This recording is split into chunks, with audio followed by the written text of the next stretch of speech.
Good morning. सकाळी सकाळी मस्त चहानी सुरुवात केली. त्यानंतर ओवीला खायला इथे उपमा आणि दुसरीकडे आम्हाला ढोकळा लावून दिला कुकरमध्ये. मग इथं ओवीला मी खाऊ घालत बसले बाहेर, कारण की तिला खाऊ घालायला खूप वेळ जातो. ती अजून हाताने खात नाही. तिला मग बाहेर गाड्या दाखवत किंवा मग असे कुत्रं वगैरे काही असलं ते दाखवायचं आणि तिला खाऊ घातलं. त्यानंतर तिच्या पप्पानी इथं सुट्टी असल्यामुळं मला हेल्प केली. त्याने बाकीचं सगळं आवरून घेतलं. कपड्याच्या घड्या वगैरे घातल्या, म्हणजे कसं थोडंफार तेवढंच केलं तर हेल्प होती. त्यामुळं माझं तिला खाऊ घालणं होऊस तर त्याने इथं सगळं माझं बाकीचं काम आवरून घेतलं.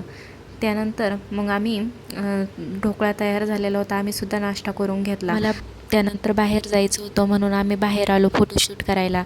आम्ही इथे काही फोटोशूट केले.